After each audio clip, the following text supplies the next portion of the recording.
اللهم اغفر لي كل ذنب أذنبته وكل خطيئة أخطأتها. اللهم إني أتقرب إليك بذكرك وأستشفع بك إلى نفسك وأسألك بجودك أن تدنيني من قربك وأن توزعني شكرك وأن تلهمني ذكرك. اللهم إني أسألك سؤال خازن متذلل خاشن أن تسامحني وترحمني وتجعلني باسمك راضيا قانعا وفي جميع الأحوال متواضعا. اللهم أسألك سؤال من استدت فاقته وانزل بك عند الشدائد حاجته وعظم فيما عندك رغبته. اللهم عظم سلطانك ولا مكانك وخفي مكرك وظهر أمرك وغلب قهرك وجرت قدرتك ولا يمكن الفرار من حكومتك.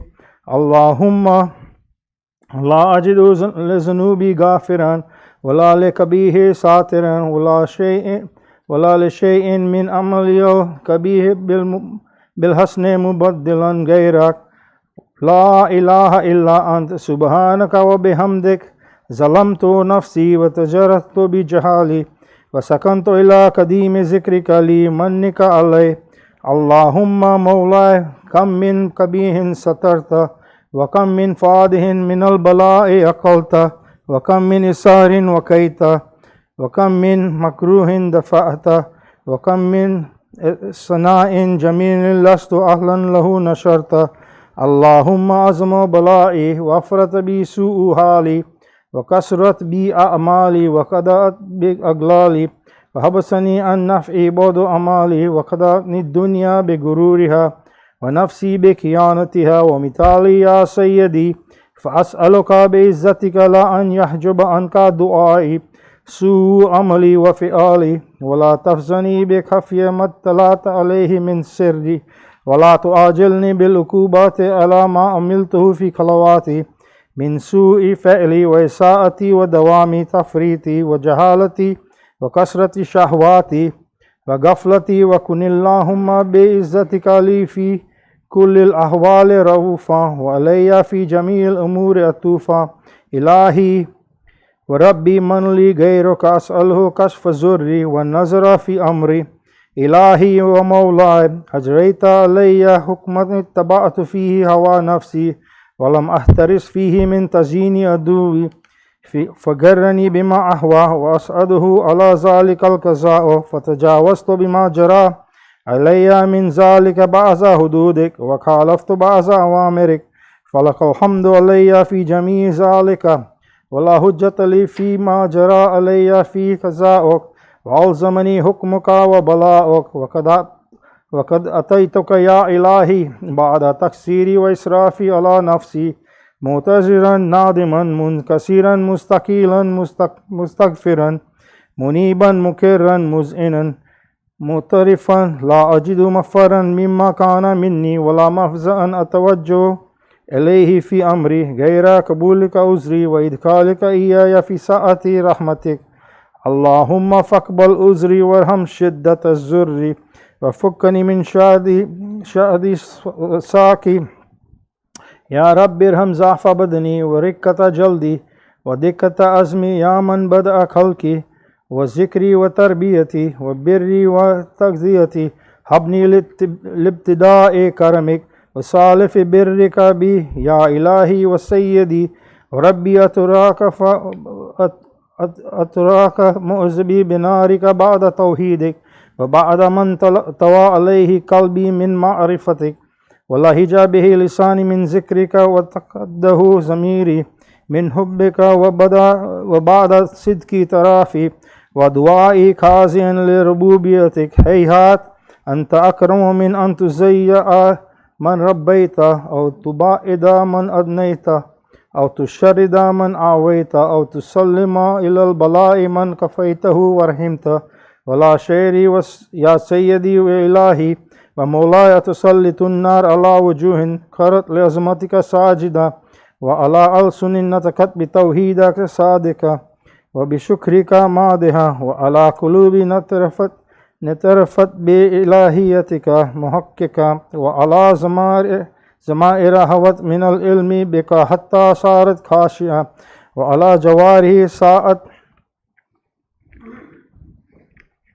إلى أوطان تعبدك طائعا وشارت باستغفارك مذئنا ما حاكك الظن بك ولا أخبرنا بفضلك عنك يا كريم يا ربي وأنت تعلم ضعفي عن قليل من قلاء الدنيا وعقوباتها وما يجري فيها من المكاره على أهلها على أن ذلك بلاء ومكروه قليل مكتوب يسير بكاء كثير مدته فكيف احتمالي لبلاء الآخرة وجليل وكوء المكاره فيها وهو بلاء تطول مدته ويدوم مقامه ولا يخفف عن أهله لأنه لا يكون إلا عن غضبك وانتقامك وسخطك وهذا ما لا تقوم السماوات والأرض يا سيدي فكيف بي وأنا عبدك الضعيف الذليل الحقير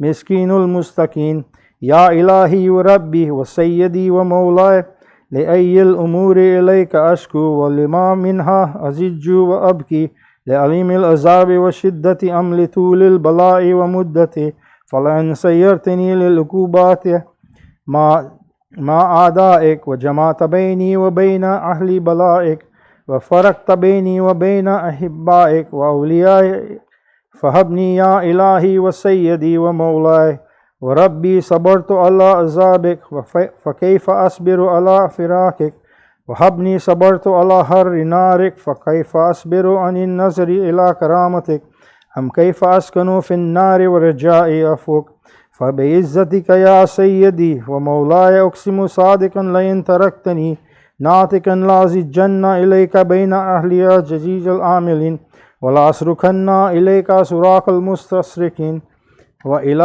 أبكين إليك بكاء الفاقدين ولا أنادي أنك أين كنت يا ولي المؤمنين يا غايات أعمال العارفين يا غياث المستغيثين وحبيب قلوب الصادقين ويا إله العالمين أفتراك سبحانك يا إلهي وبحمدك تسمع فيها صوت عبد مسلم سجن فيها بمخالفتي وذاك طعم عذابها بمعصيتي وحبس بين أسباكها بجرمه وجريرته وهو يجج إليك ججيج مؤمل لرحمتك ويناديك بلسان أهل توحيدك ويتوسل إليك بربوبيتك يا مولاي فكيف يبقى في العذاب وهو يرجو ما سلف من حلمك أم كيف تؤلم النار وهو يأمل فضلك ورحمتك أم كيف يحرقه لهيبها وأنت تسمع صوت أو ترى مكان أم كيف يستمل عليه زفيرها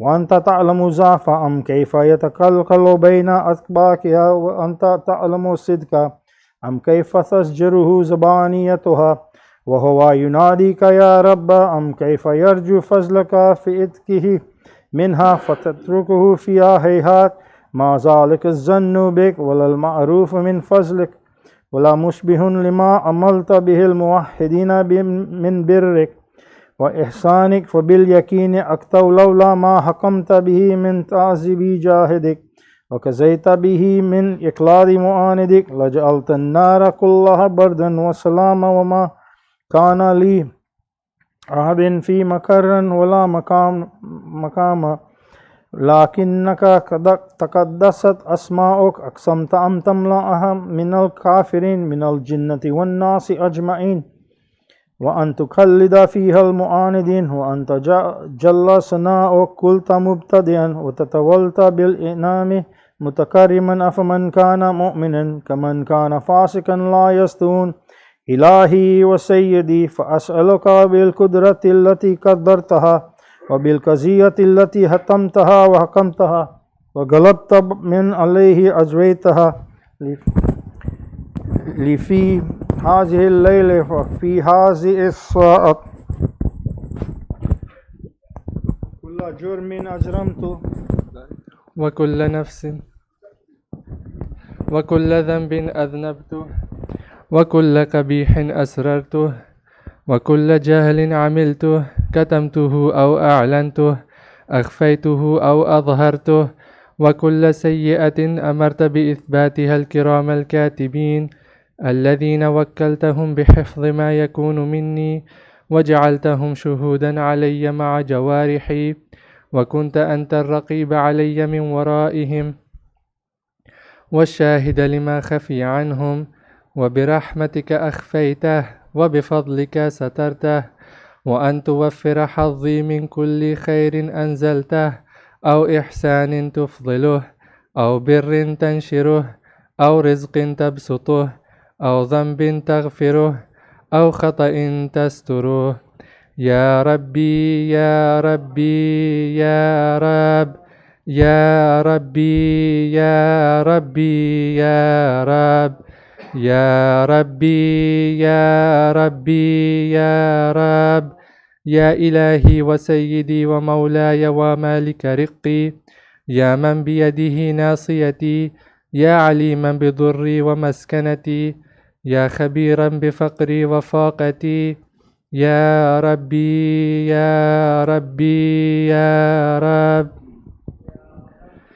يا ربي يا رب يا ربي يا ربي يا رب أسألك بحقك وقدسك وأعظم صفاتك وأسمائك أن تجعل أوقاتي في الليل والنهار بذكرك معمورة وبخدمتك موصولة وأعمالي عندك مقبولة حتى تكون أعمالي وأورادي كلها وردا واحدا وحالي في خدمتك سرمدا يا سيدي يا من عليه معولي يا من إليه شكوت أحوالي يا ربي يا ربي يا رب يا ربي يا ربي يا رب يا ربي يا ربي يا رب قو على خدمتك جوارحي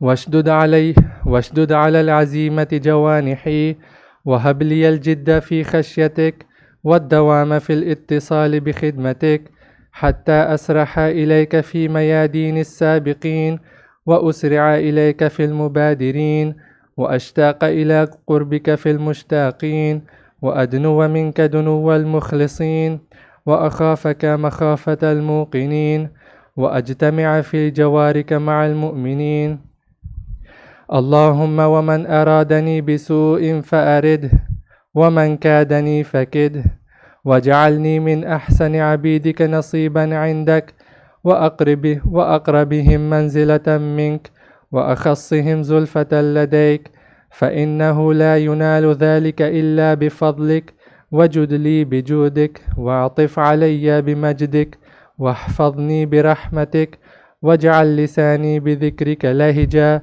وقلبي بحبك متيما ومن علي بحسن إجابتك وأقلني عثرتي واغفر زلتي فإنك قضيت على عبادك بعبادتك وأمرتهم بدعائك وضمنت لهم الإجابة فإليك يا رب نصبت وجهي وإليك يا رب مددت يدي فبعزتك استجب لي دعائي وبلغني مناي ولا تقطع من فضلك رجائي واكفني شر الجن والإنس من أعدائي يا سريع الرضا اغفر لمن لا يملك إلا الدعاء فإنك فعال لما تشاء يا من اسمه دواء وذكره شفاء وطاعته غنى ارحم من رأس ماله الرجاء وسلاحه البكاء يا سابغ النعم يا دافع النقم يا نور المستوحشين في الظلم يا عالما لا يعلم صل على محمد وآل محمد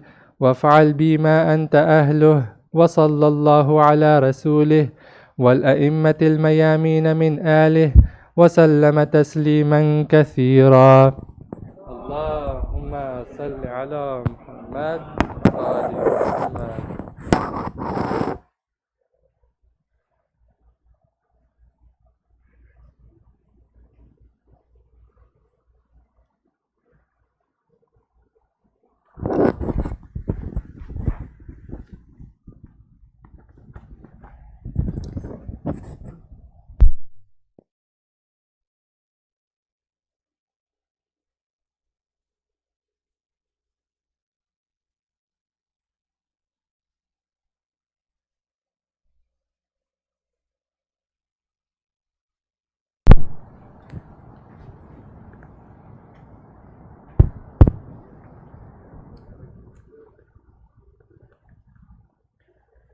بسم الله الرحمن الرحيم.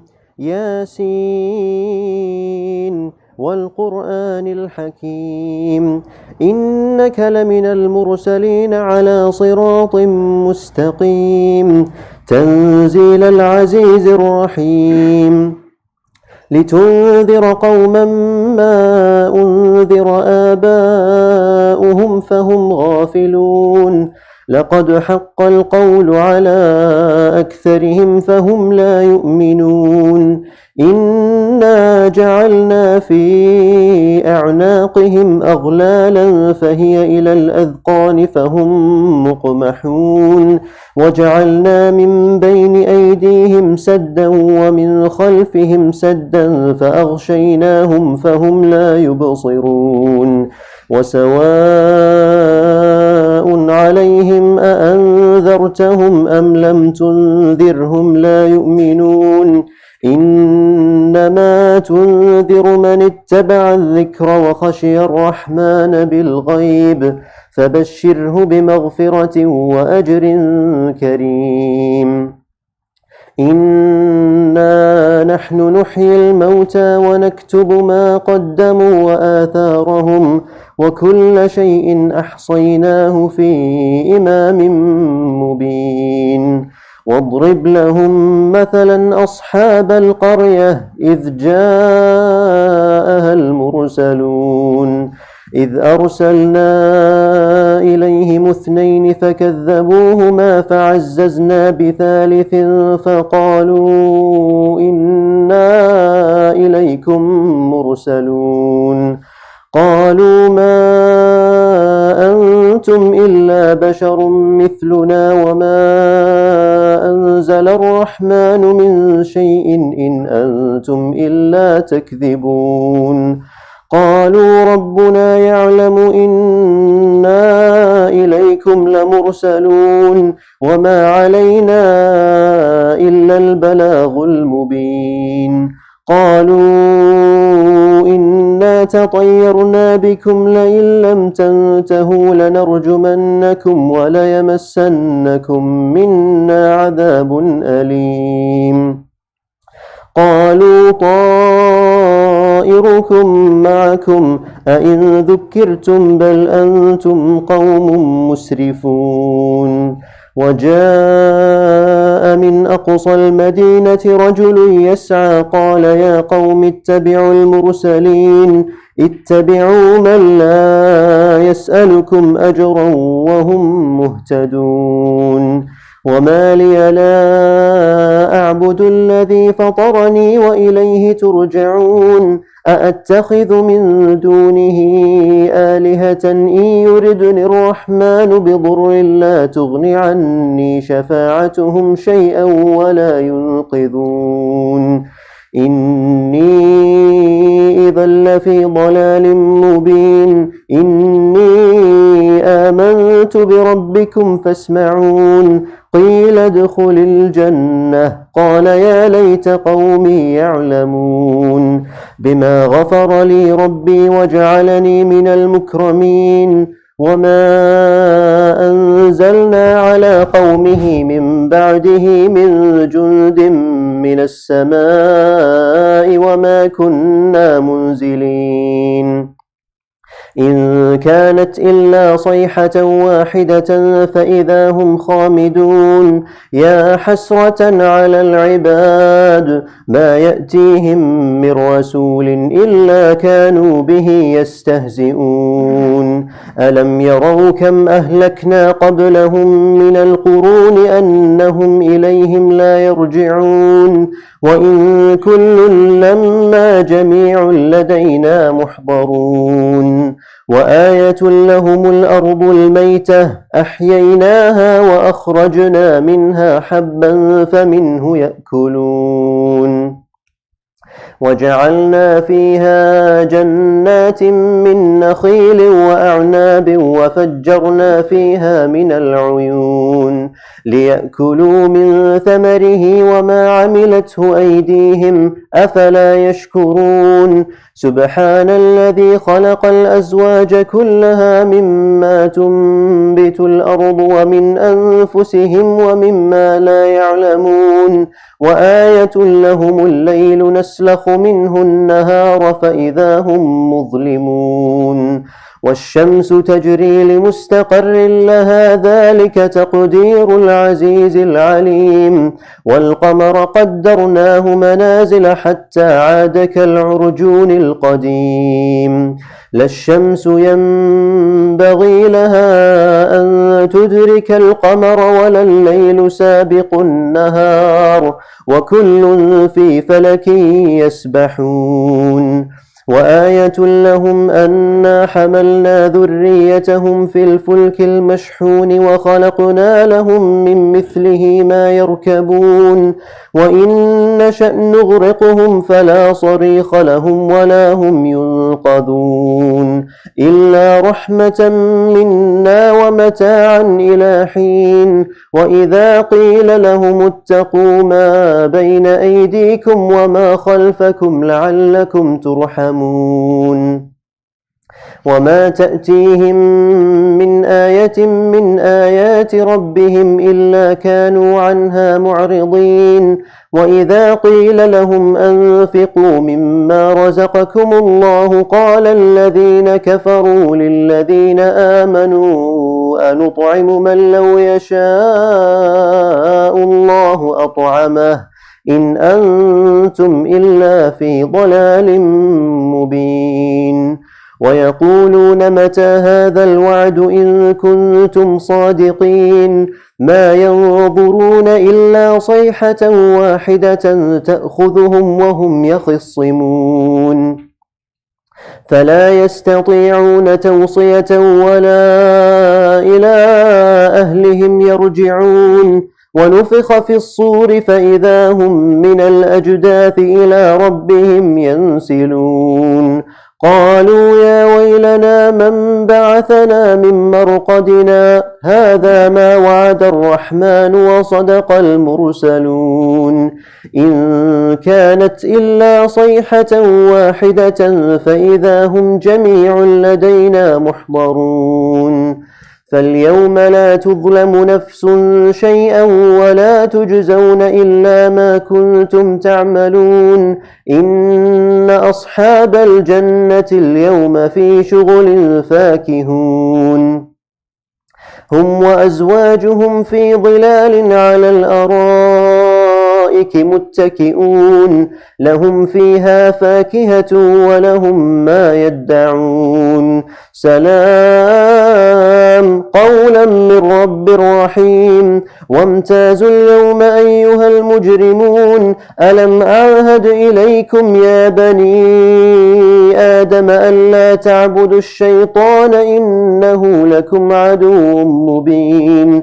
وأن اعبدوني هذا صراط مستقيم ولقد أضل منكم جبلا كثيرا أفلم تكونوا تعقلون هذه جهنم التي كنتم توعدون اصلوها اليوم بما كنتم تكفرون اليوم نختم على أفواههم وتكلمنا أيديهم وتشهد أرجلهم بما كانوا يكسبون ولو نشاء لطمسنا على أعينهم فاستبقوا الصراط فأنى يبصرون ولو نشاء لمسخناهم على مكانتهم فما استطاعوا مضيا ولا يرجعون ومن نعمره ننكسه في الخلق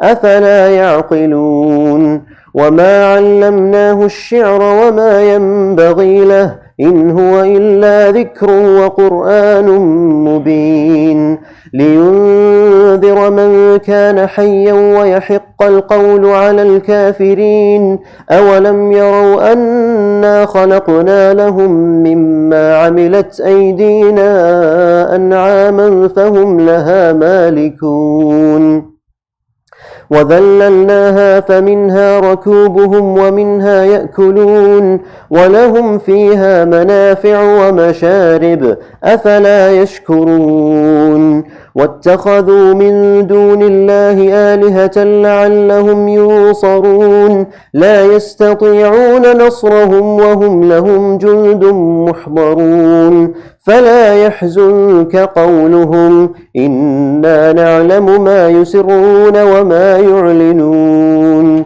أولم ير الإنسان أنا خلقناه من نطفة فإذا هو خصيم مبين وضرب لنا مثلا ونسي خلقه قال من يحيي العظام وهي رميم قل يحييها الذي أنشأها أول مرة وهو بكل خلق عليم الذي جعل لكم من الشجر الأخضر نارا فإذا أنتم منه توقدون أوليس الذي خلق السماوات والأرض بقادر على أن يخلق مثلهم بلى وهو الخلاق العليم إنما أمره إذا أراد شيئا أن يقول له كن فيكون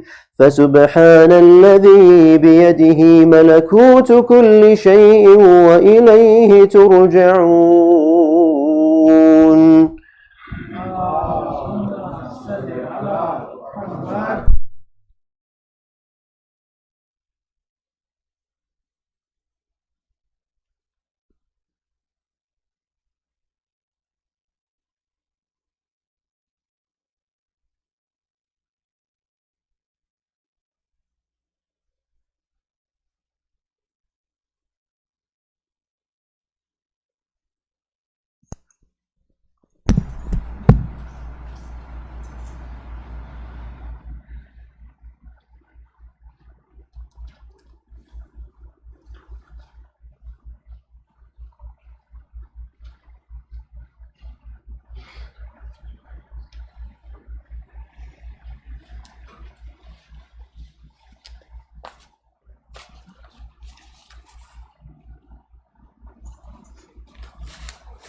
बर मोहम्मद व आले मोहम्मद सल्लल्लाहु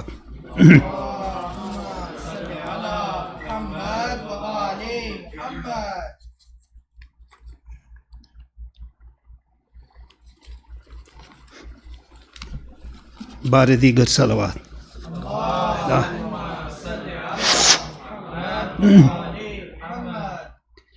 मेरे अली का कुरान से मिजाज मिलता है कुल्ले ईमान का ईमान से मिजाज मिलता है मेरे अली का कुरान से मिजाज मिलता है जो करबला में थी गूंजी उसी अज़ा की कसम मेरे अली का अज़ा से मिजाज मिलता है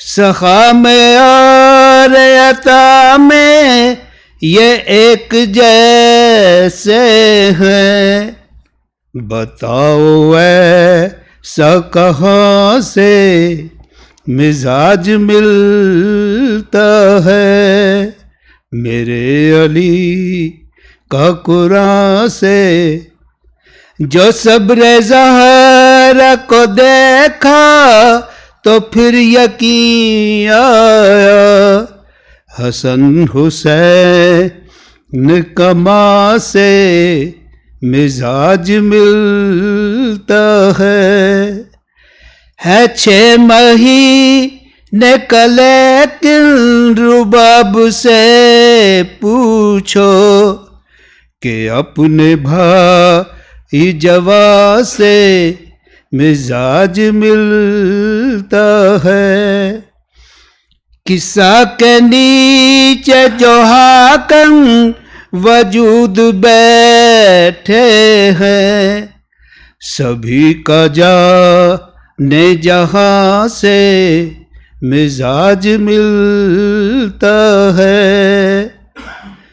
मेरे अली का कुरान से मिजाज मिलता है। बर मोहम्मद व आले मोहम्मद सल्लल्लाहु अलैहि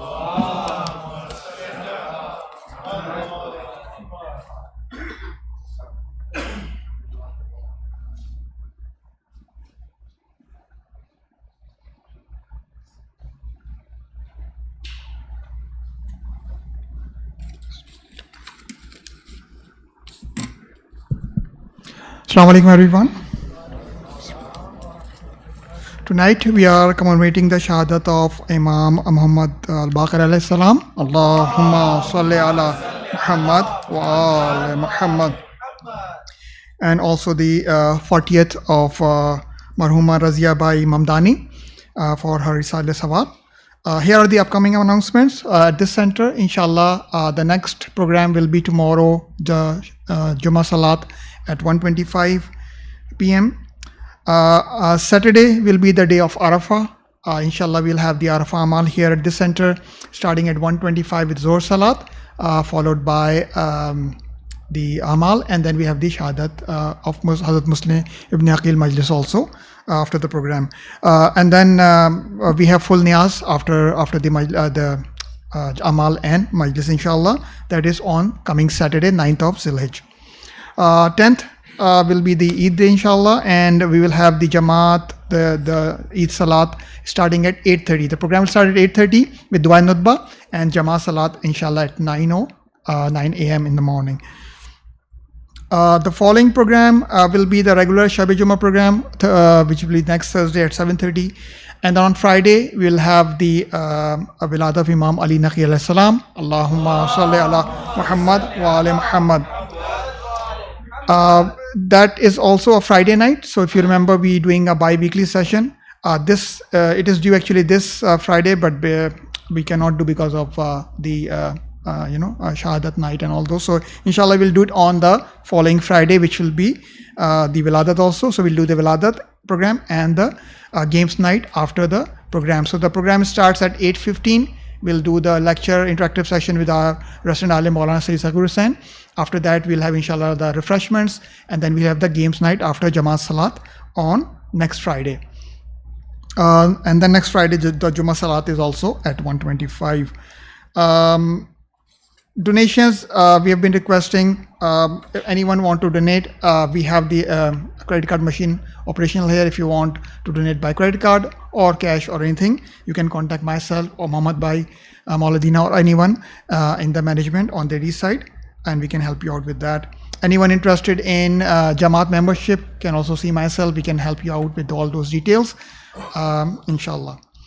A request for Surah Fatiha for the Marhuma Razavi Mamdani, whose 40th Majlis is tonight.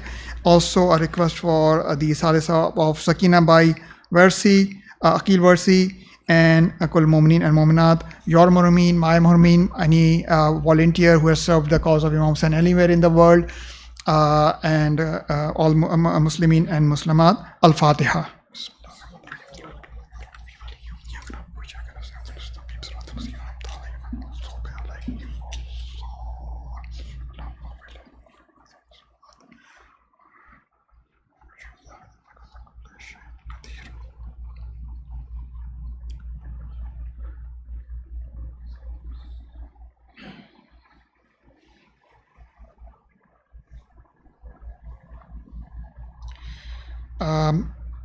Tonight we are thankful to Brother Jerry Heather for coming all the way to recite the Majlis. The topic of tonight's Majlis is the title Baqir and Imam Baqir alayhi salam, a unique way of propagating knowledge. And with your loud salawat, I'll request him to recite the majlis. Par Muhammad wa ali Muhammad salawat. Allahumma salli ala Muhammad wa ali Muhammad. Allahumma salli ala Muhammad wa ali Muhammad. Allahumma salli ala Muhammad wa ali Muhammad.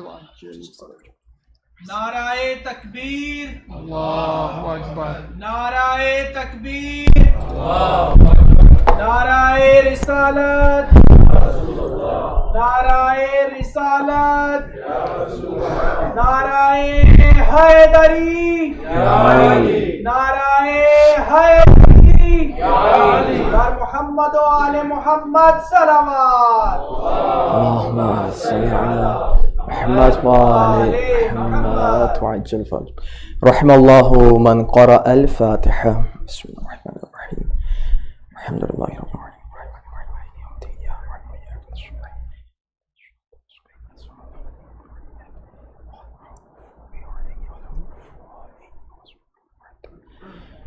أعوذ بالله من الشيطان الرجيم. بسم الله الرحمن الرحيم.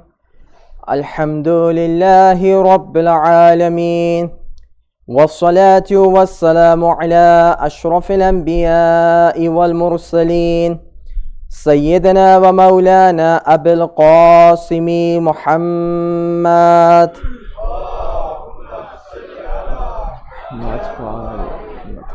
وعلى أهل بيته الطيبين الطاهرين المعصومين المظلومين الغر الميامين، ولعنة الدائمة الباقية على أعدائهم أجمعين من الآن إلى يوم الدين.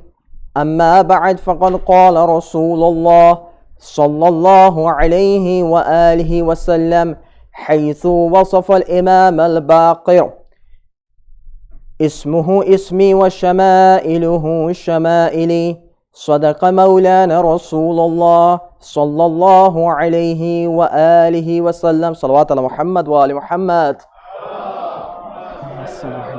محمد وآل محمد. Assalamu alaikum wa rahmatullahi wa barakatuh. I pray to Allah Almighty by the wasila of Imam Baqir alayhi salatu wasalam. May Allah fulfill all the hajats of all the people that are present here. And I just met one of my really respected elder who has gone through a surgery.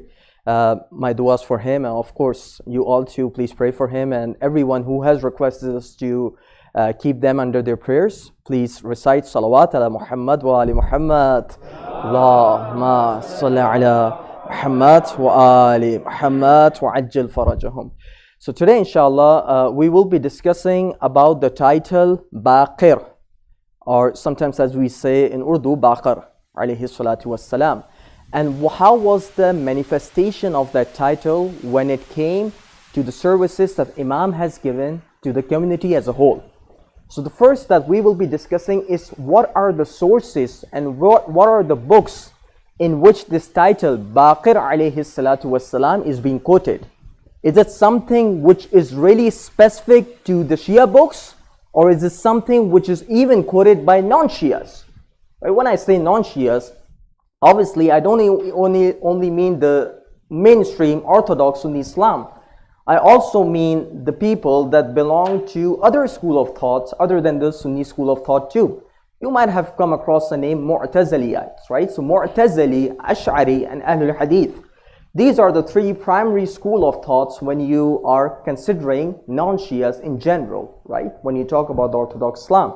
So the title Baqir, is it only quoted by the Shias, or is it also quoted by the Sunnis too, or by the other school of thought? Second discussion that we are going to do is the tradition or the report that has been quoted to us by our infallible Imam. What are the implications of that specific report? And the third discussion that we will be having inshallah would be the way Imam propagated the knowledge and manifested his title Baqir alayhi salatu wassalam. Can I please request everyone to recite one salawat ala Muhammad wa ali Muhammad.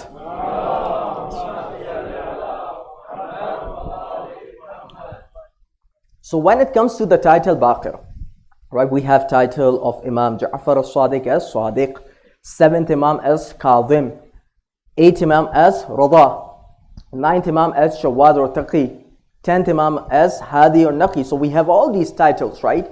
Sometimes a question might come into our mind. Is it something which is only quoted by the Shias, by the followers of Ahlul Bayt alayhimus salam? Because we have immense love for the Ahlul Bayt. We follow the hadith the Prophet has said that I'm leaving behind you two weighty things. Thiqlain, two thiqal, two weighty things. What are those? Kitab Allah, the book of Allah, and Itratu Ahlul Bayti, and my progeny, right? So, is it because we have immense love of Ahlul Bayt, that's why we are associating some titles with them? Or is it something that is even being quoted by people that are not believing necessarily in the imamat of Ahlul Bayt? So when we go through the books of our brothers, when we go through the books that are non-Shias, right, we even see that they have also quoted this title, Baqir. Now some of the books I really want to mention, and inshallah then I'll come to the Shia book and we can discuss a little bit in more detail. So if you go through the books of Lughat, right, one of a really famous book of Lughat is called what? Taj al-Uruz, right? We have dictionaries, right? So likewise, we have Arabic dictionaries. We have books like Kitab al-Ain, we have Kitab like Lisan al-Arab. We have different kinds of dictionaries that we use in Arabic, right? One of a really famous book is called what? Taj al-Uruz. It's a really, really comprehensive book. In Taj al-Uruz, he mentions the title Baqir and he quotes that who is it being associated with and why was this title given to Imam Muhammad bin Ali al-Baqir, right? Second book, Tadhkiratul Khawas by Sibt ibn Jawzi. Now Ibn Jawzi is a really famous scholar, right? His grandson is called what? Sibt ibn Jawzi, right? He has a book called Tadhkiratul Khawas, right? Third book, Al-Fusulul Muhamma. Like, the reason I'm telling you these books, or the reason I'm quoting these books, is for us to understand that this is something which is agreed upon by Shias and the non-Shias alike, right? And then we will come into the implication of this title, right? Third book is Al-Fusul al-Muhamma. Fourth book is Tarikhu Madinat al-Damashq by Ibn Asakir. Even if you go today in Damascus, and if you go to Babu Saghir, there is a grave of a scholar right in the center of the town, right? The scholar is one who's called what? Ibn Asakir al-Shafi'i. So he has a whole book, Tarikh Madinat al-Damashq, 80 volumes book.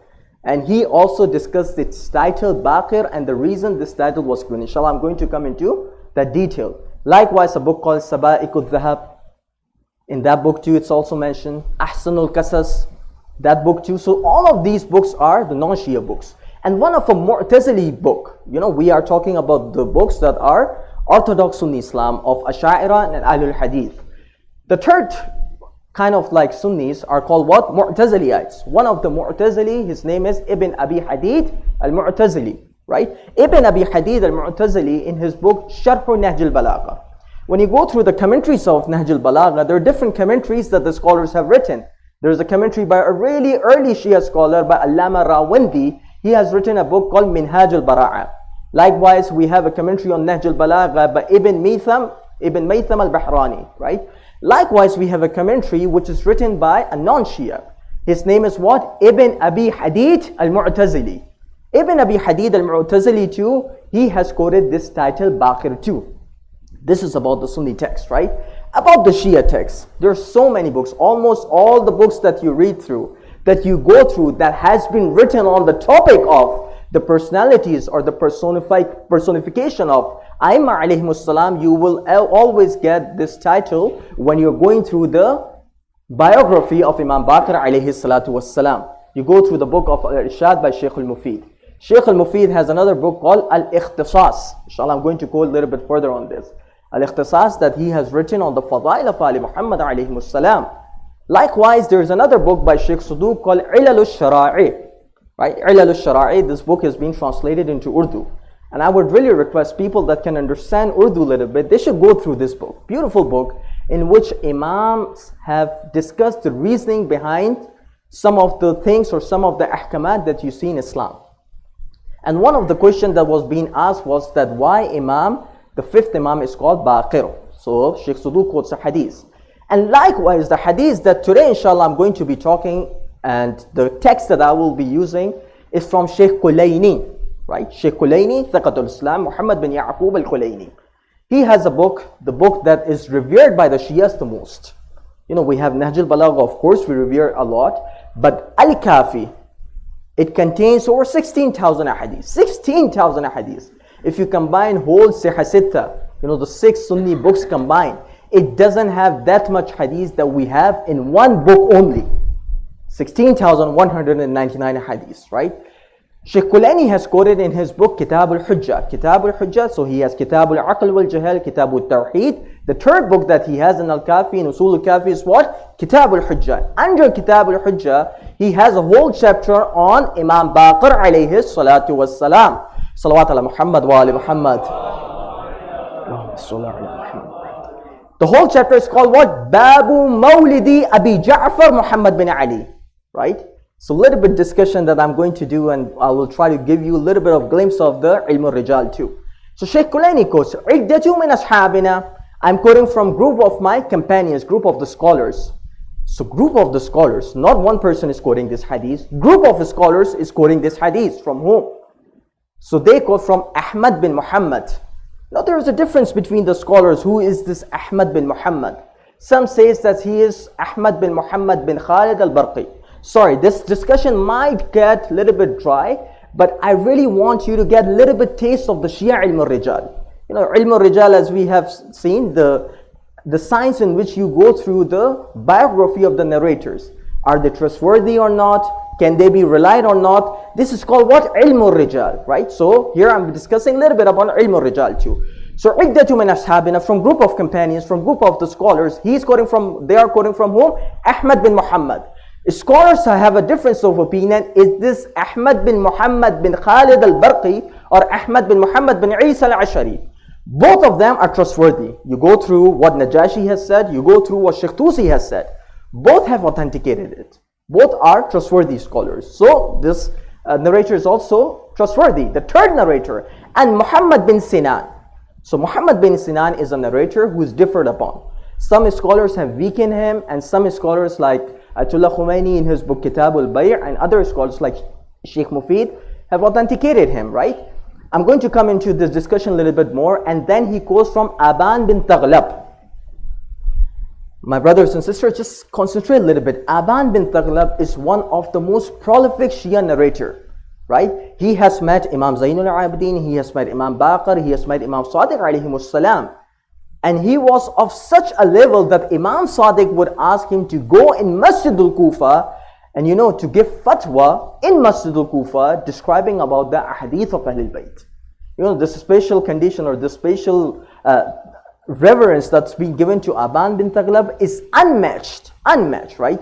So Aban bin Taghlab is quoting from whom? Imam Sadiq alayhi salatu wassalam. How does the hadith go? Salawat ala Muhammad wa ali Muhammad.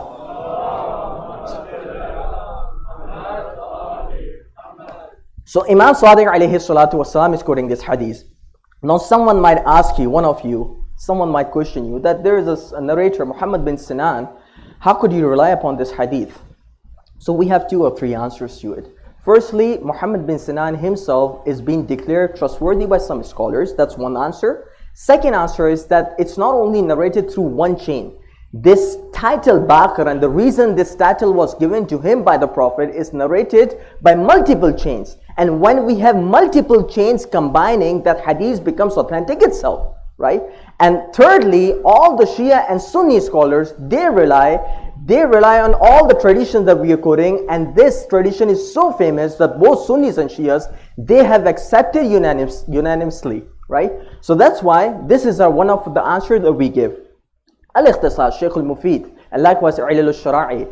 You know, there's a complete different chain that Amr bin Shimr is quoting from Jabir bin Yazid al-Ju'fi. I'm going to come through this narrator, Jabir bin Yazid al-Ju'fi, in later parts. Amr bin Shimr is asking that why was Imam Baqir given the title Baqir? And then he explains why was he given and whatever. The chain is different. So we have multiple chains, and all of them are talking about one central concept, that why Imam Baqir was given the title Baqir by the Prophet. Are we clear on this? Inshallah. In the next part, Imam Sadiq alayhi salatu wassalam says, Inna Jabir bin Abdullah al-Ansari kana akhiran man baqiya min ashab Rasulillah. The Jabir bin Abdullah al-Ansari was one of the last companion of the Prophet. You know, he was the companion of the Prophet. Inshallah, I'm going to talk a little bit about him. وَكَانَ رَجُلًا مُنْقَطِعًا إِلَيْنَا. That he was one of the narrators who would always be towards our side. مُنْقَطِعًا إِلَيْنَا. You know, this is really, really important. You have some people that are just the companions. So when Imam is trying to give the praise to Jabir, he does not only mention that he's the companion of the Prophet. There were so many companions of the Prophet. There were so many companions of Amir al-Mu'mineen. Are they all trustworthy? Of course not. You know, we have the famous hadith of House, the famous hadith of the lake pond, right? In which there will be some companions coming in towards the Prophet, and Prophet would say, these are my companions. This hadith is mentioned in Bukhari and Muslim and even in the Shia text. And then there were some angels that will come at that time and they will take them to the hellfire. And the Prophet would say, Ashabi, Ashabi, these are my companions, these are my companions. And the Malaika and the angels would say, oh Prophet, they have done so many bid'at after you, that's why they're going to the hellfire. Right? So when we say all companions are not trustworthy, this is because of the hadith, like hadith of House, right? So the Imam Sadiq, when he's praising Imam Jabir bin Abdullah al-Ansari, he's not only saying that he was the companion, he also said one more thing, that he had immense love for us, right? And you could see how much Jabir bin Abdullah al-Ansari used to love Ahlul Bayt alayhi wassalam. The first example that you can use, while the Prophet was, you know, looking after the Battle of Trench, Ghazwatul Ahzab, you know, one day Jabir bin Abdullah came to the Prophet and he said, Prophet, can you please be our guest tonight and come for dinner? So Jabir bin Abdullah invited Prophet. While Jabir bin Abdullah invited the Prophet said, Jabir, not only I would come, me and all of my companions would come to your house and eat. Imagine you trying to have like one or two people coming to your house, and he said, no, me, my family, their extended family, inshallah, all 100 people will come to your house. Right? So this was the thing at that moment. Jabir was obviously a little bit like in disarray, what to do next. He went to his wife and he said, look, Prophet is coming, but Prophet said this. Now look at the iman of his wife. His wife said that, Jabir, you don't need to worry. If Prophet has said that he's bringing the companions, he will look after the food. Don't worry. You just have the food for one person, and inshallah that one person food would be sufficient for 100 people. And this is what actually happened. Same Jabir bin Abdullah al-Ansari, extreme love for Amir al-Mu'mineen, extreme love for Fatima al-Zahra alayhi salam. You know, the Allahumma salli ala Muhammad wa ali Muhammad. You know, the famous hadith al-Kisa that we have. When you read, how do you read? An Jabir bin Abdullah al-Ansari, an Fatima al-Zahra alayhi salam. So who's the one that's quoting from Sayyidah Zahra salamullah alayha? Jabir bin Abdullah al-Ansari. This is the same Jabir. You see the love he had for Ahlul Bayt alayhimus salam. You know, at least if we only have that 10% love that he had for Ahlul Bayt alayhimus salam, our destiny would be quite different, right? Jabir bin Abdullah al-Ansari, the first one to visit Imam Hussein alayhi salatu wasalam in the plains of Karbala. The first one on the day of Arba'in. He was the first one to go and visit. And when he was there, he was with his slave, or he was with his companion named Atiyah bin Sa'ad al-Awfi, Atiyah al-Awfi, right? He was there, and then he was, obviously, Imam Zain al-Abdin and other Ahlul Bayt alayhimus salam, they came in and he greeted them, and then obviously the Azza was commemorated there. So Jabir bin Abdullah al-Ansari, a really trustworthy companion. So we are here till this discussion. Imam said further that he would sit in Masjid of Medina, Masjid al-Nabawi. He would sit there. Okay, what next? He would sit there and he would have a black turban on his head. And then he would cry, Ya Baqir al-Ilm, Ya Baqir al-Ilm. He would cry for the Imam, for the fifth Imam, and would keep saying, Oh Baqir al-Ilm, Oh Baqir, I'm going to come inshallah on this title. So someone imagine, Masjid al-Nabawi at that time was what? The media house. Right? Like the way you have channels now, YouTube channels and all this stuff. At that time, there used to be a central place where people would listen to the message, and that place would be the masjid, the central masjid. The Masjid al-Kufa was the media house of Kufa. Kaaba was the media house of Makkah. Masjid al-Nabawi was the media house of what? Of Medina. So imagine Jabir going there, putting on a really good costume. Another lesson for us. When you are on the media, try to present your way in the best possible way. Try to present your message in the best possible way. He could have come and he could have just wore a normal trouser and a normal shirt, and he could have just said, Ya Baqir al-ilm, Ya Baqir al-ilm. No. He put a black turban. Specifically, the hadith mentioned he was putting on a black turban. So he would say, Ya Baqir al-ilm. Oh Baqir, where are you? Oh Baqir, where are you? Right? He would say this. And the people of Medina would say, Kana Jabir yahjur. Jabir is just saying nonsense stuff. What is he talking about? I think he has gone old. That's why he's talking about the stuff he's talking about. And then Jabir would reply. You know the reply. See the reply Jabir would say. Jabir would say that I'm not speaking nonsense here. Oh people of Medina. Now, I'm going to come a little bit about the people of Medina too. I have heard the Prophet saying to me, Innaka satadriku rajulan minni. You would come across a boy within my progeny. Ismuhu ismi. His name would be on my name. وَشَمَائِلُهُ شَمَائِلِي. And his traits and characteristics would be of mine. يَبْقَرُ الْعِلْمِ بَقْرًا. And he would simplify the knowledge. Now this title comes in. Baqir. Yabqur. Yabqir, Baqara, Baqirun. Right? What does this mean? Someone who simplifies the knowledge. Someone who subdivides the knowledge. Someone who goes into so much intensity and so much depth that he brings more and more sciences from the knowledge. This person is called what? Baqir. Baqir is someone who subdivides knowledge so much, who makes the knowledge so simple for the viewers, for the listeners, for the readers. He makes it simple. That personality is called Baqir. So he says that you would meet someone who would be called with this title. And this is the reason I say Baqirul ilm when I am in the masjid. So once he was going through the streets of Medina, he saw a boy there. Then after looking at the boy, this is the hadith from Al-Kafi, right? He asked the boy, oh boy, go forward. Aqbil. The boy moved forward. Fa'aqbala. Then he asked the same boy to come back.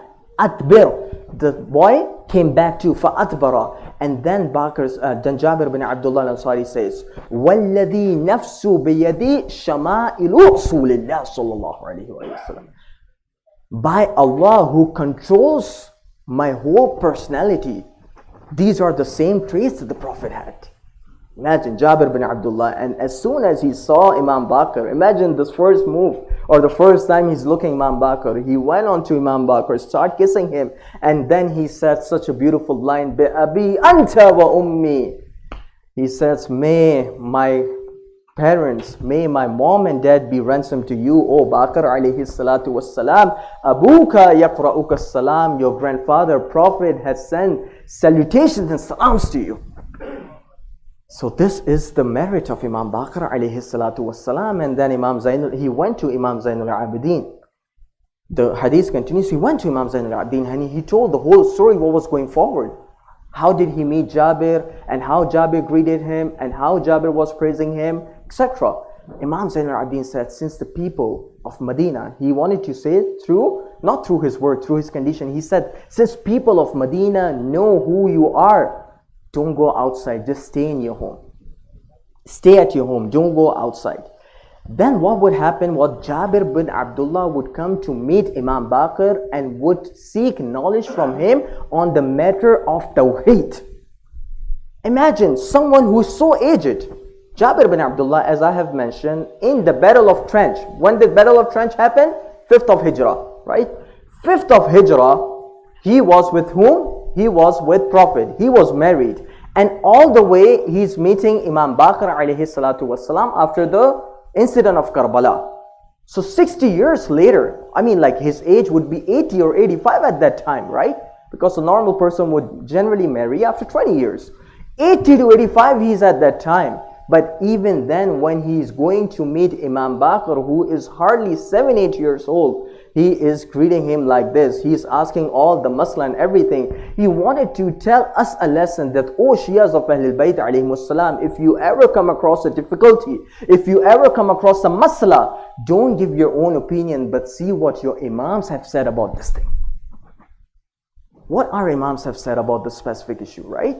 So he would go and meet Imam, And Imam would say, like these are the wordings too. Imam would say what?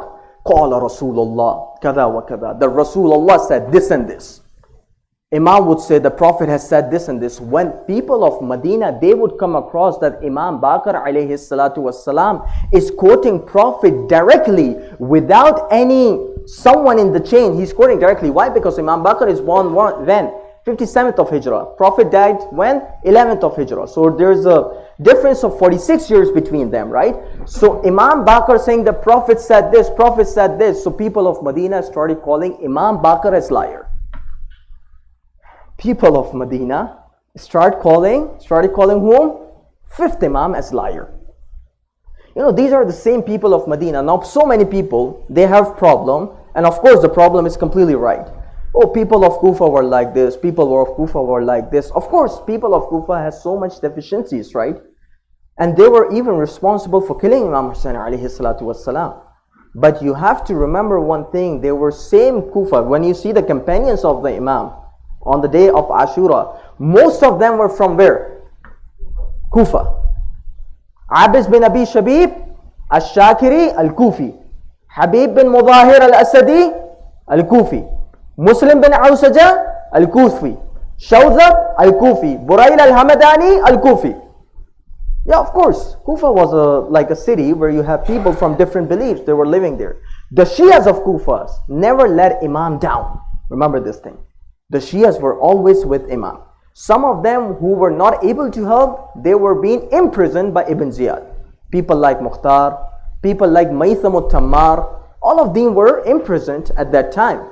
But the people of Medina, these are the same people of Medina when Prophet said, and by the way, the hadith that I'm trying to mention now, or I would be mentioning now, this hadith is mentioned in Bukhari, it's mentioned in Muslim, it's mentioned in Dalail al-Nubuwa, it's mentioned by Sunan al-Kubra, by Bayhaqi, in Al-Musanna, by Abdul Razak. All of these have mentioned it too, right? So something which is agreed upon by Shias and Sunnis, right?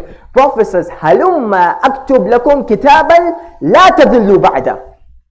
They give me pen and paper, I would write you something that you would never go astray. And then there was one person who says, فَقَالَ رَجُلٌ. I don't want to name him on this member right now. فَقَالَ رَجُلٌ. The hadith mentions his name, right? What does it say? قَدْ غَلَبَ عَلَى الرَّسُولِ الْوَجْعِ. Rasulullah is overcome by illness. And one of the hadith says, أَنَّ رَجُلْ لَيَحْجُرُ. The Prophet is, na'udhu billah, speaking gibberish, speaking nonsense. And when Prophet heard this, and the people started fighting in front of him, these are the same people of Medina. What did Prophet said at that time? Kumu anni. Go away from me. Go away from me. Whatever you are attributing me, I am better than what you are attributing to me. And then the hadith continues, and Ibn Abbas started crying, and he cried so much. He says, "Ar-raziyya kullu radiyya ma hala bayna Rasulillah wa bayna kitabat an-Nabi." That the worst of tragedy was on the day of Thursday, when the people didn't allow Prophet to write whatever he wanted to write. These are the same people of Medina. These are the people of Medina that didn't even support Imam alayhi salatu wasalam when he was moving from Medina to Makkah. You know, in Medina, when they got the news of the death of Yazid, at least Imam was there only for one day only. And then he moved to Makkah the next night. Within 5 days, he reached Makkah from 3rd of Sha'ban to 8th of Dhul Hajj, like as of tomorrow. Then on 8th of Dhul Hajj, he has to move from Makkah all the way to Karbala. The people of Medina, the people of Makkah, they didn't help Imam alayhi salatu wassalam. So these same people of Medina were saying who? Were saying Imam alayhi salatu wassalam as liar. Then Imam, just to make sure that he is not being said liar, he would say that I'm not only quoting from the Prophet, I'm also quoting it through Jabir bin Abdullah al-Ansari. So see the respect that Imam gave to Jabir. How would Imam say? Imam would say, Haddathni Jabir ibn Abdullah al-Ansari.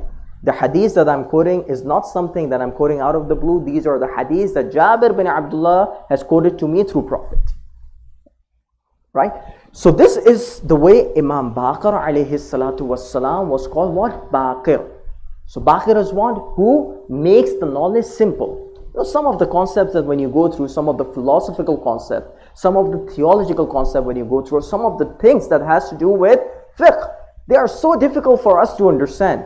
But when it would come for the time of Imam Baqir alayhi salatu wasalam to explain, that would become really, really easy for people to understand. That's why he's called what? Baqir, someone who makes the knowledge really simple. And not only making it simple, but subdividing it into further sections. At that time they would only have fiqh. At that time they would only have theology in general. But Imam was the one that subdivided theology into the matters of Tawheed. He was responsible for dividing the matters of creed, the matters of aqidah into the matters of imamat, the matters of adalat, the matters of qayamat. So all these divisions that you see presently, it started from the time of Imam Baqir alayhi salatu wassalam.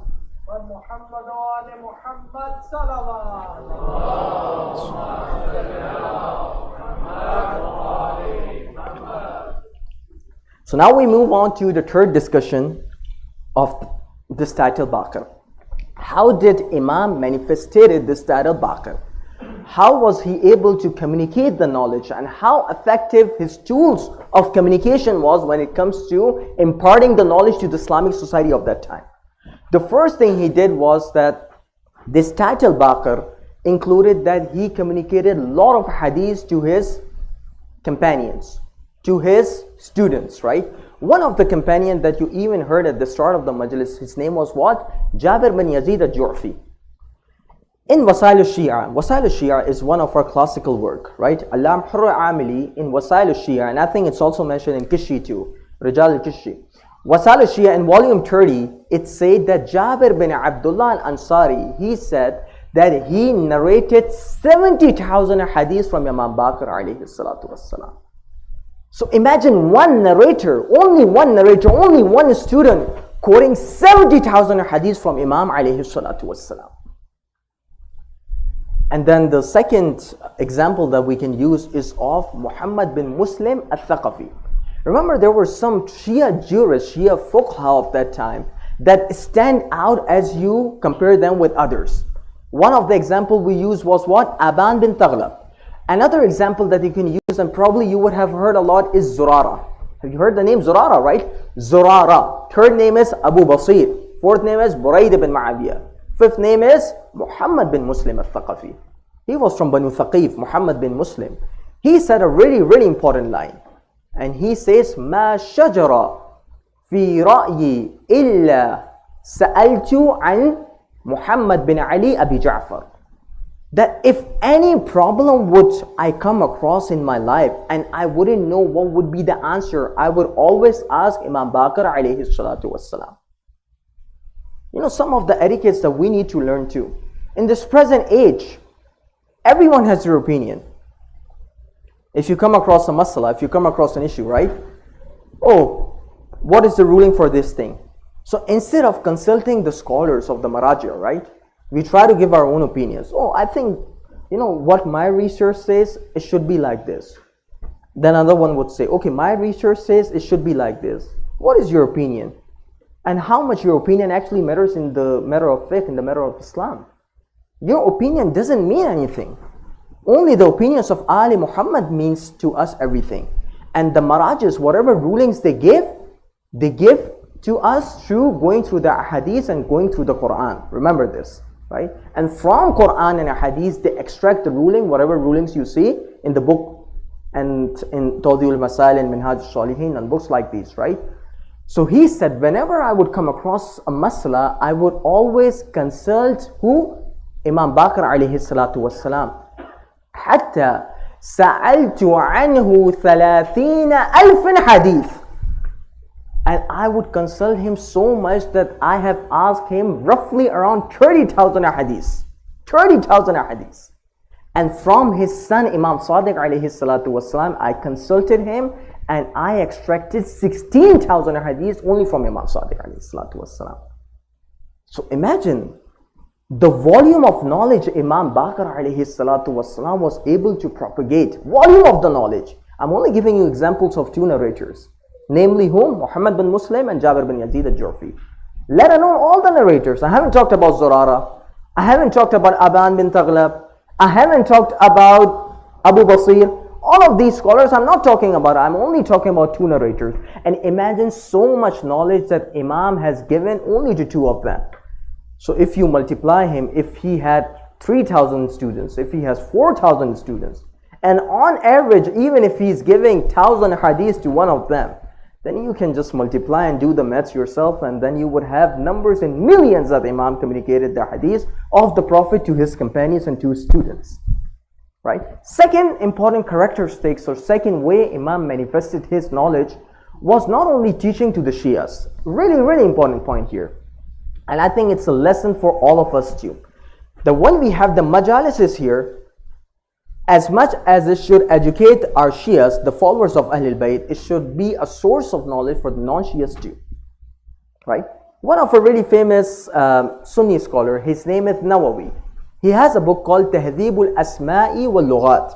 Likewise, Mizzi too in his book Tahdhib al-Kamal, Ibn Hajar in his book Tahdhib al-Tahdhib. All of these are the books of Sunni Rijal, right? Tahdhib al-Asma'i wal-Lughat, he gives a list of the people that would quote from Imam Baqir alayhi salatu wassalam. And you would be surprised if you would come across the name. People like Abu Ishaq as-Sabi'i.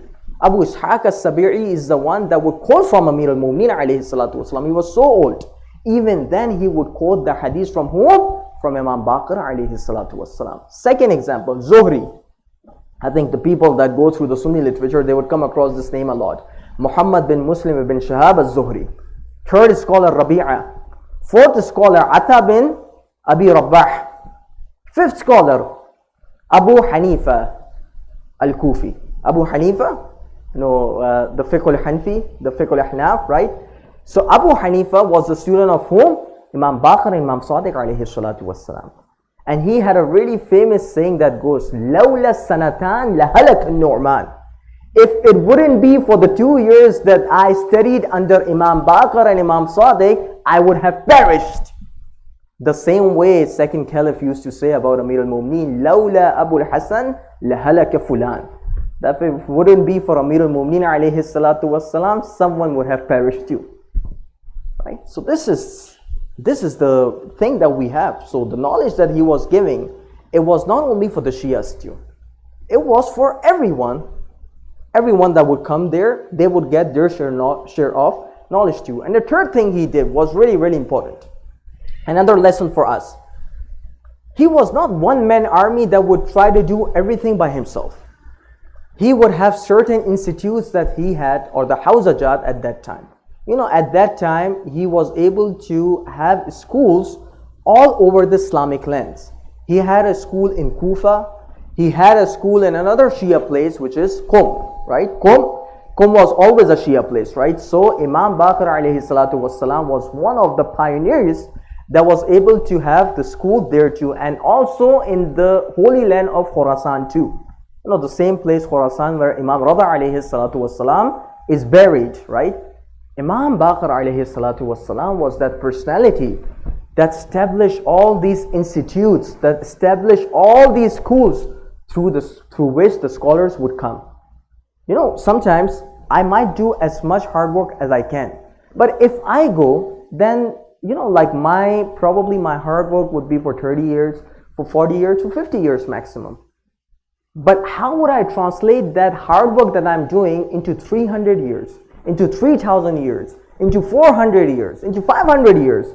I can only do it if I establish institutes, if I establish schools, if I establish universities. Only through this I would be able to communicate more and more knowledge to the people. And the fourth important characteristic of the knowledge that Imam Baqir alayhi salatu wassalam was communicating was the subdivision of the knowledge, or the sub-sciences he extracted. One of a really famous scholar, his book Kitab al-Ain, I mentioned, Khalil bin Ahmad, he is one of the Shias, right? He was pioneer of so many fields of knowledge, right?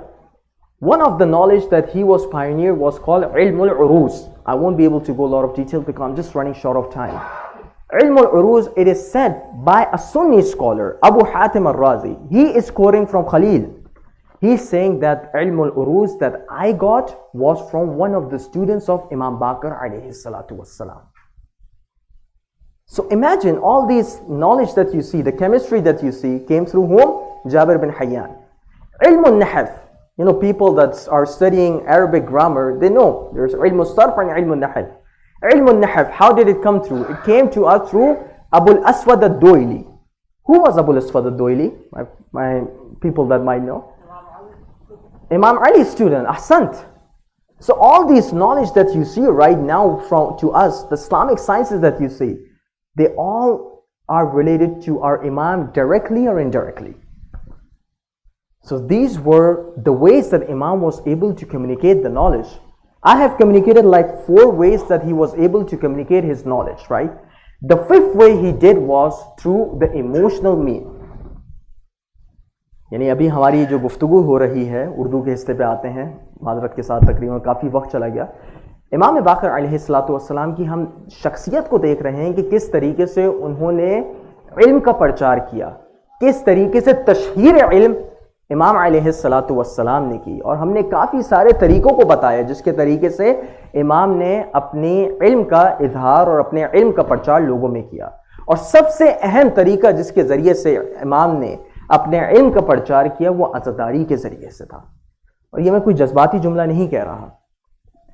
آپ کوئی بھی کتاب اٹھا لیجیے مقتل پہ لکھی جائے, کوئی بھی کتاب آپ اٹھا لیجیے جو امام حسین علیہ السلام کی عزاداری کے حوالے سے ہو, اس پر سب سے زیادہ روایتیں جو آپ کو احادیث ملیں گی جو شعراء کے لیے ہوں گی یا شاعر حسینی کے لیے ہوں گی, وہ 2 اماموں سے آپ کو ملیں گی.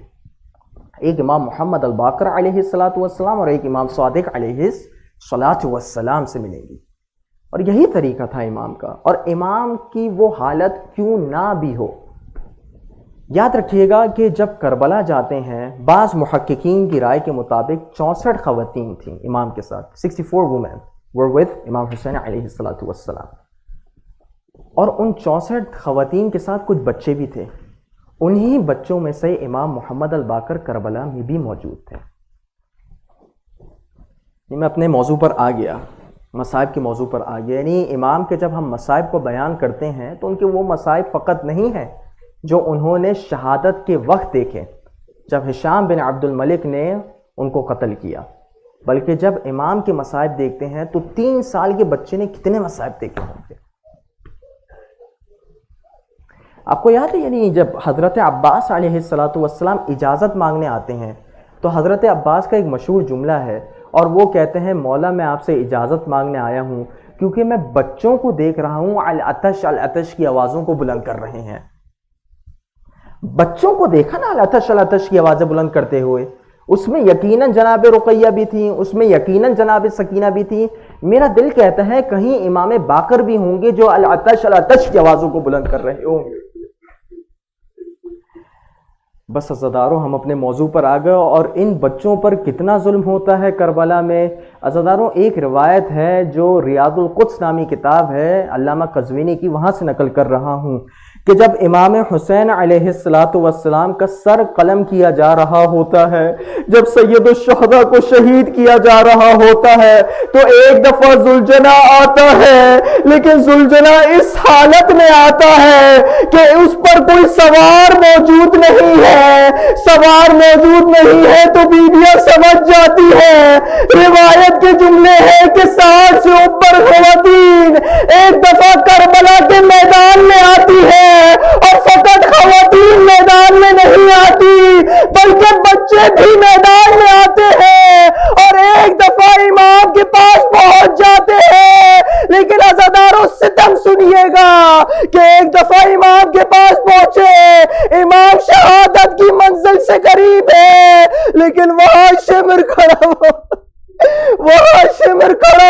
ہوتا ہے. ایک دفعہ اپنے تازیانے کو اٹھاتا ہے, اور دیگر ملائی اپنے تازیانوں کو اٹھاتے ہیں, اور ایک دفعہ اہل بیت عصمت کی خواتین اور بچوں پر پر حملہ کیا جاتا ہے اور ان کو واپس بھیجا جاتا ہے۔ عزاداروں آج پرسہ دیتے ہیں، امام زمانہ کو پرسہ دیتے ہیں، واہ امامہ، اے مولا آپ کو امام باقر کی شہادت کا پرسہ ہے۔ عزاداروں جانتے ہیں امام کو کیسے زہر دیا گیا، ہر کسی کو کھانے پینے کی اشیاء میں زہر دیا جاتا تھا، لیکن یہ وہ میرا مظلوم امام ہے کہ ایک ملعون آپ کی کرسی پر زہر سے پورا لگا دیتا ہے۔ ایک دفعہ امام جب اس پر بیٹھتے ہیں تو امام کو اب قرار نہیں رہتا۔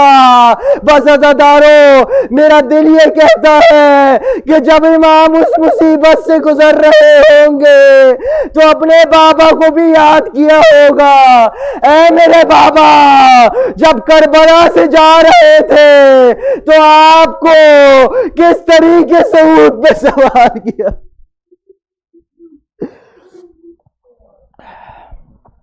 وَسَيَعْلَمُ الَّذِينَ ظَلَمُوا أَيُّ مُنْقَلِبٍ يَنْقَلِبُونَ۔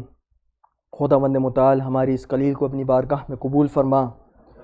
خداوند متعال حاضرین کے جملہ مرحومین کو اپنی رحمت کے سائے بخش دے۔ خداوند متعال مرحومین کو اعلیٰ علیین میں آل محمد علیہ السلام کے ساتھ جگہ نصیب فرما۔ خداوند متعال حاضرین اپنی بہت ساری حاجات دنیاوی اور اخروی لے کر آئے ہیں۔ بہت سارے لوگ بیمار ہیں، بہت سارے لوگ اولاد کے لیے پریشان ہیں، بہت سارے لوگ مختلف پرابلمز کے ساتھ گزر رہے ہیں۔ خداوند متعال ان تمام کی حاجات کو پورا فرما، اور خداوند متعال ہم سب کو امام زمانہ عجل اللہ تعالی فرجہ الشریف کے پسندیدہ شیوع میں سے قرار دے۔ ماتم حسین، ماتم امام باقر علیہ السلام۔ یا حسین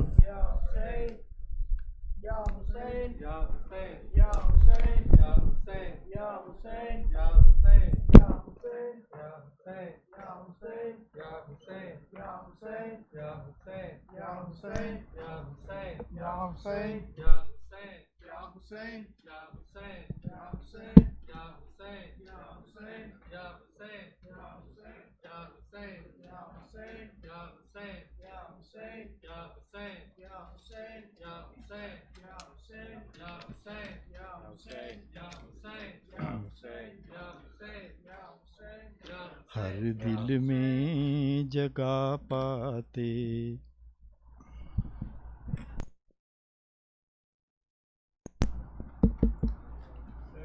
یا حسین،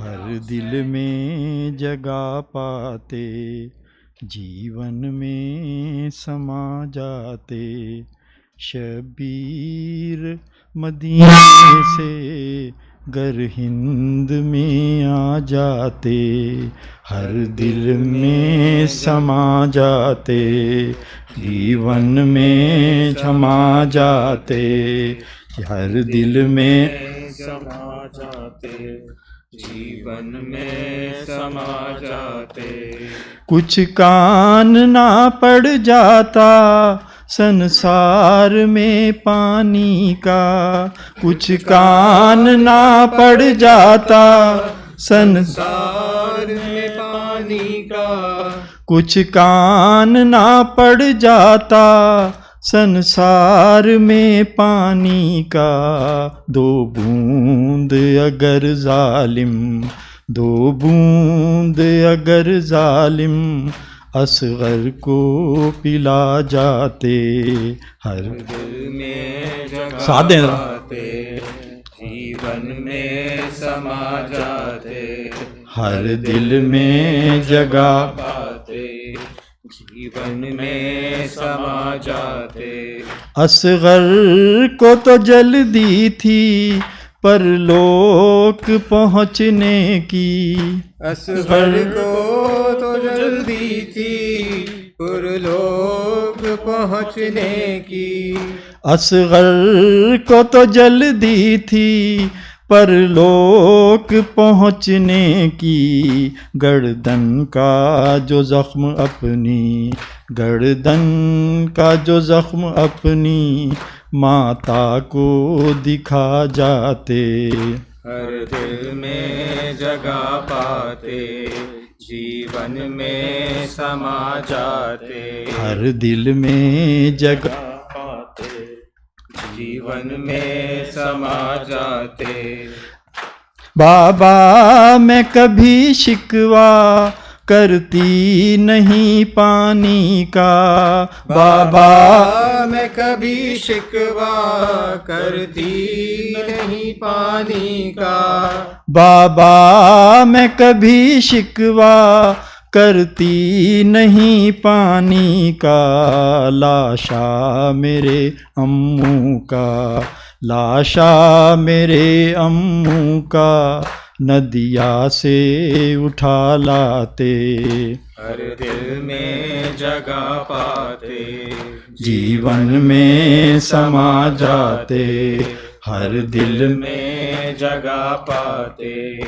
جیون میں سما جاتے دکھ اتنے اٹھائے ہیں سچائی کی رکشا میں دکھ اتنے اٹھائے ہیں سچائی کی رکشا میں دکھ اتنے اٹھائے ہیں سچائی کی رکشا میں پڑھتے جو پہاڑوں پر پڑھتے جو پہاڑوں پر سرما سا بنا جاتے ہر دل میں جگہ پاتے جیون میں سما جاتے ہر دل میں جگہ پاتے جیون میں سما جاتے گھن گور اندھیرا ہے اے ظالموں زندہ میں گھنگور اندھیرا ہے اے ظالم و زندہ میں گھن گور اندھیرا ہے اے ظالموں زندہ میں تربت پہ سکینہ کی تربت پہ سکینہ کی ایک دیپ جلا جاتے ہر دل میں جگہ پاتے جیون میں سما جاتے ہر دل میں جگہ پاتے جیون میں سما جاتے اتنی بھی نہ سیوا کی کربل کے مسافر کی اتنی بھی نہ سیوا کی کربل کے مسافر کی اتنی بھی نہ سیوا کی کربل کے مسافر کی آنکھیں یہ گلا نہ کرتی آنکھیں یہ گلا نہ کرتی آنسو اگر آ جاتے ہر دل میں جگہ پاتے جیون میں سما جاتے ہر دل میں جگہ پاتے جیون میں سما جاتے شبیر مدینے سے گر ہند میں آ جاتے یا حسین حسین یا حسین یا حسین یا حسین یا حسین یا حسین اللہم صلی علی محمد و آل محمد.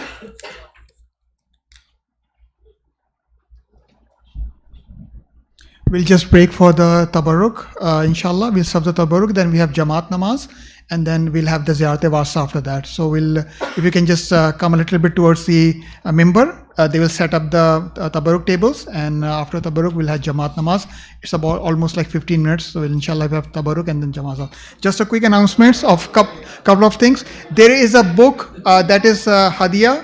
It's free of cost for the Saleh Sawal of Marhuma Razia Bhai Mamdani. It's on the table on the outside. So feel free to take this book. This is for the Saleh Sawab of the Marhuma. You can take it from the outside. Par Muhammad wa Ali Muhammad Salawat.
Just your quick attention, it's now namaz time. We'll doing the azan. If you can please wrap up tabarruk. We'll do the azan.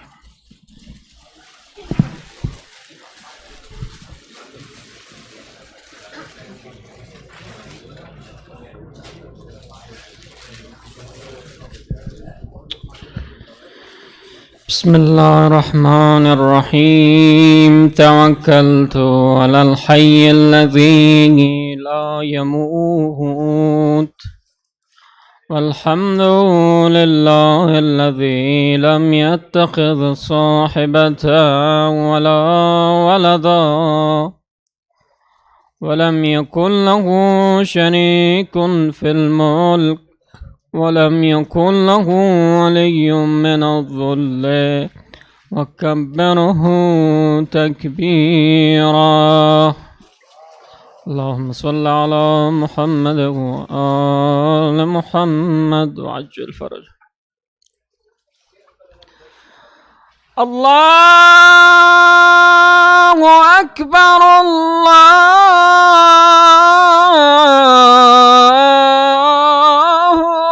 أكبر الله أكبر الله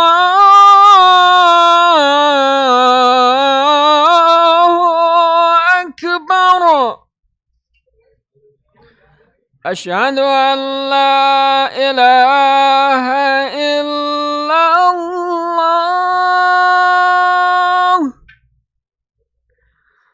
أشهد أن لا إله إلا الله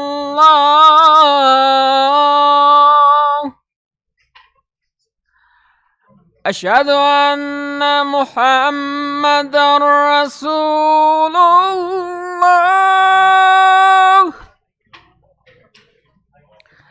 أشهد أن محمدًا رسول الله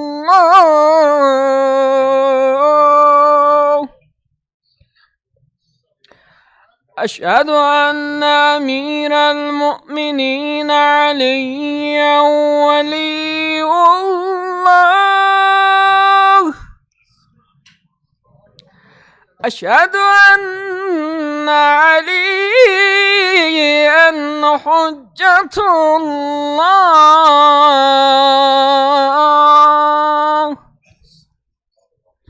حي على الصلاة حي على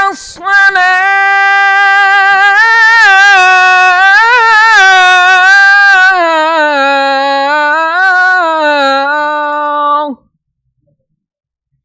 حي على الفلاح حي على الفلاح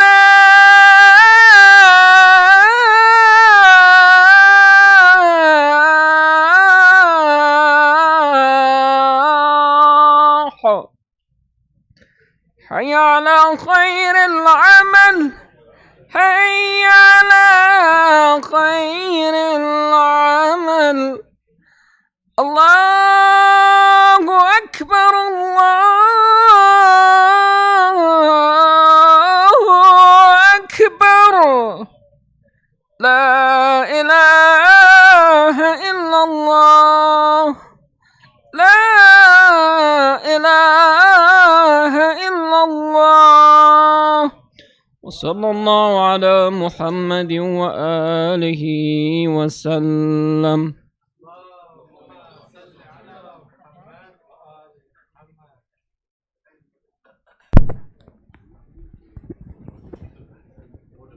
جزاك الله ما شاء الله.